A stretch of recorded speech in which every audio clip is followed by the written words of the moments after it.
So the time has come sooner than expected, but in the last video I posted, in that video, I promised that if it got 3,000 likes, I would share a really cool game between Carlsen and Caruana. And just 2 hours after I posted the video, it surpassed 3,000 likes. So here we are, and I'm really looking forward to sharing this game because it's a really cool one, and it features the exact same opening that we saw in yesterday's video, the London opening. And more specifically, we're going to see a line in the London with an early knight h5 from black. This is a move that Grandmaster Maurice Sabag played against me. And this is what Caruana played against Carlsen in 2020. Now, the game that they played was actually played on Lichess. It was part of the St. Louis Chess Club's Clutch Chess event that was played in June 2020. So it was around kind of the boom of the online events during the pandemic. And I wish I had studied this game before Gibraltar because Carlsen played just a really nice model game from this variation. So he played the same move that I played, is dc5. And after takes, queen a5. Here he played bishop to d3. Now, if you didn't watch my previous video, I played the move c4 in this position, and it went into a lot of kind of tactical, sharp variations. But Magnus, being Magnus, goes for a more kind of steady and positional approach, allows black to take back on c5 and castles. And the next several moves are pretty straightforward for both players. Black just completing development.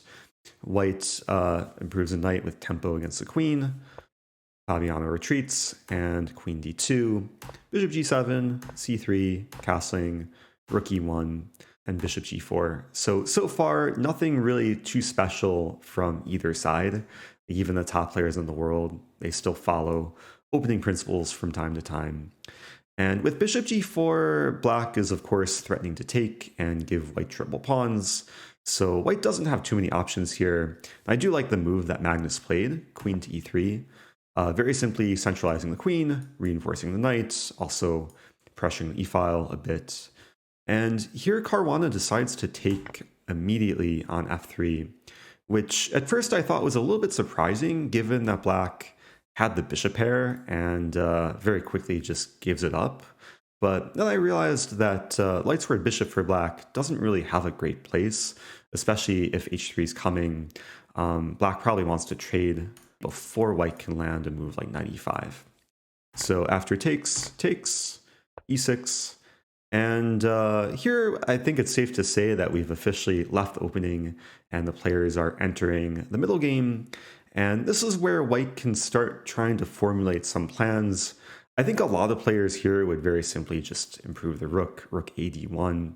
But Magnus decides to start with the move h4, which of course is going for h5 and very much in the style of Stockfish or Leela, just pushing the h-pawn, trying to grab space and potentially attack on the king side. So Fabiano wants none of this. He plays h5 himself. And then Magnus plays a very solid move, g3. And from white's perspective, it makes sense to keep the pawns on the dark squares because white has light squared bishop. And usually in cases like this, the way to maximize square control is to have the pawns control the dark squares, have the bishop control light squares, even though it's still a very solid position for both sides. I do already kind of like the piece harmony that white has going on. So the game continues, rook fe8, rook a d1, proving the final piece in the position. And now black plays a6. Probably going for some queenside expansion. Would be very logical to go for b5 and eventually b4, especially combined with fianchetto dark squared bishop. And here we reach a point where white pretty much has everything fully optimized, it seems like. And it's a question what to do next. And I think a position like this can really separate an amateur player from a strong grandmaster, especially someone like Magnus Carlsen. And I really like the move that Magnus played here because he identified essentially his worst placed piece in the position and very quickly turned his worst piece into his best piece. So I'll go ahead and show the move is knight to d2. which looks a little bit passive. It is retreating, but it's not about where the knight has gone, it's about where the knight is going. And if we just play one more move, pawn b5, we're going to see white's really nice idea. And this idea, it's positional, but it's also tactical, is knight to e4. And the knight can't be taken thanks to the X-ray vision along the d-file. If black were to take the knight, then white would be winning material because the queen is hit, the knight's hit, and if the queen moves, then white can take and hit both rooks. So knight e4 was very clever from Magnus, and I'm sure he saw this back when his knight was on b3. It's to play knight e4, force the queen to move, and then find a very nice square on g5. Here we see that white is putting a lot of pressure on the king side from relatively early on in the middle game. So here the game continues, rook a d8, bishop c2. Nice move, unleashing the rook and just getting the bishop to a slightly preferable square. And here Fabiano makes the first clear mistake of the game. What he probably should have done is just waited and been patient and played a move like bishop f6 and just see what white is going to do next. It's very possible this could have prompted white to repeat after knight e4, bishop g7, knight g5. Perhaps Magnus would try and play on for more of an advantage. But the move that Caruana played here was pawn to b4. And this is a double-edged move. On one hand, it does try and weaken white's queen side, but on the other hand, it allows the bishop to find a very nice square on a4, and this is what Magnus played to shish kebab all of these pieces on the light squares. And as we're going to see, b4 just did more damage to black's position than it did to white's position. So here black took on c3, white took back, and then queen c8, so getting off the diagonal. Unfortunately for black, the play was a little bit slow and passive, and this gave Magnus the perfect opportunity to strike.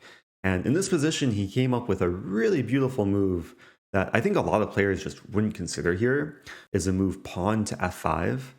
And usually when there's a square that's controlled by two of the opponent pawns and only supported by your queen, then such a move is off limits.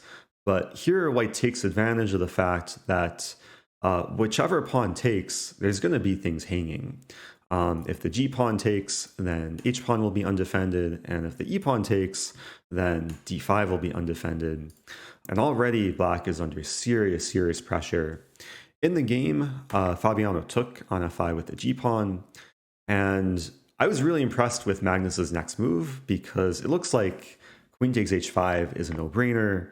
But then black would play rook e7, and it's not entirely clear how white can follow through with attack. Queen h7 is met with king f8, and perhaps there's still some survival chances left for black. So instead of going into this line, Magnus started with a move pawn c4. And the difference here is that the queen stays on f3, which essentially pins the pawn to the knight on c6. As white, you can very safely take the pawn whenever you feel like it, so there's really no rush to take on h5. And essentially what Magnus is doing is creating multiple weaknesses for black to deal with.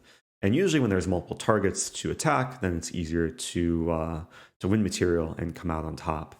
So Fabiano here played knight d4, which is an attempt to muddy the waters and try and make things a bit complicated, because now the queen is attacked by the knight, but at the same time, the rook is attacked on e8. And I think this move may have been a bit of desperation, because as we're going to see, white is in full control after the move rook takes d4. Very temporary exchange sacrifice, but really this is just trading. Bishop takes d4, bishop takes e8, rook takes e8, and finally Magnus takes on h5. And it's nice to do so in this position because without the bishop on g7, there is a very simple mate in two threat with either queen h7, queen f7, or queen f7, queen h7. So black has to respond, plays the move queen c7, defending the pawn. But unfortunately for black, the king is a little bit too naked, and white is just the one having all the fun. C takes d5 is played, rook e7, d takes e6, and yeah, the pawn on e6 is now supported by the knight and the rook, and things just go downhill very quickly for black. Pawn f6, queen g6, king f8, knight f3, bishop c3. And I do really like the way that Magnus finished off the game, because even though it looks like there should be some sort of mating net against the black king, Magnus chose a different route, started with the move rook c1, pinning the bishop to the queen, and after rook takes e6, he plays a really nice centralizing move, knight to d4, hitting the rook, hitting the pawn, taking advantage of the pin. Black is in shambles. Fabiano plays rook b6, and after queen h6, king g8, white doesn't go for a mate here, but rather goes for the free snack on c3, and there's no way to defend the bishop. And Fabiano resigns in this position, losing in 37 moves. Against the London Opening, this was a really nice, smooth game from Magnus. It started relatively positionally, but some really nice play in the middle game with first optimizing the position, finding this very clever knight maneuver to g5. And then I think the star move of the game was this pawn f5 thrust, which just busted open black's position. So I hope viewers can learn a thing or two from this game. I certainly did. It's always a treat to see Magnus Carlsen play the London Opening and win in spectacular fashion. So again, I do appreciate all the love from the previous video. Feel free to like this video as well, and stay tuned for more content.